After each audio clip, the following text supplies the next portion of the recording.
Coronation Street to air surprise proposal in Eva's dramatic return week. Coronation Street's Eva Price walks straight into a family feud between her sisters Leanne and Toya Battersby as she returns to the show next week. When Nick Tilsley pops the question to girlfriend Toya, Leanne is livid and a fight breaks out between the love rivals.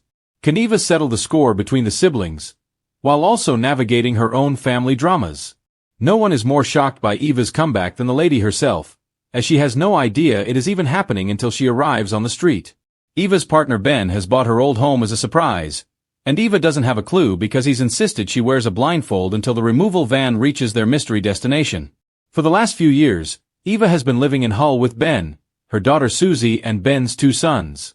When he heard the Rovers was up for sale, Ben secretly bought the place from Carla Connor and arranged for the family to move to Manchester. It also gives Eva the chance to reconnect with Leanne, Toya, and her old mates. However, Eva soon gets the distinct vibe that Lee's still not over Nick leaving her for Toya, and relations are about to become even more strained. When Leanne sees Eva unloading the removal van, or rather, making Buff Ben carry all the heavy boxes into the boozer, the pair embrace, thrilled to see each other. The same cannot be said for Maria Connor, who's horrified to see her former love rival. Excited, Eva tells Leanne to fetch Toya, so the trio can catch up properly. Leanne is a little reluctant, as things with Toya are still a bit tricky, but Eva insists it's time to clear the air.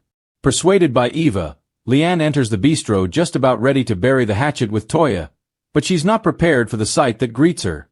Heading to the bistro back office to offer an olive branch, Leanne is horrified to see Nick on bended knee holding a very sparkly ring, asking a stunned Toya to marry him. Toya is speechless, and Leanne's arrival makes her even more flustered. The situation is beyond awkward for the tense trio, and Nick's perfect moment to pop the question to his former sister-in-law looks ruined. Back at the Rovers, Eva is getting used to the idea that she's following in her mother's footsteps, and is thrilled to reacquaint herself with the locals. By this time, Leanne is back in the pub, catching up with Eva over a drink as she fills her in on the drama that unfolded earlier in the bistro. At that moment, Toya storms into the Rovers and it's clear she's absolutely fuming. A massive brawl breaks out between the Battersby sisters, forcing Eva to step in. Breaking up the bitter Barney, Eva chucks all the punters out and clears the pub, except for her, Lee and Toya. Locking the door, she demands the bickering pair sort out their differences once and for all. Can she broker peace and reunite the family before they're permanently torn apart? Catherine Tilsley, who plays Eva, recently told us that Eva, Leanne and Toya dynamic is great. It's strong women, and when they're together, they're even stronger. They're a real force to be reckoned with, they've got each other's backs. It's that solidarity. It's such a joy to play as an actress. The 3 concubines of Nick Tilsley, and the girls are just a dream, and we've stayed in touch. I felt really welcomed by everyone, especially my sisters, so it's great that we've got lots of stuff coming up together.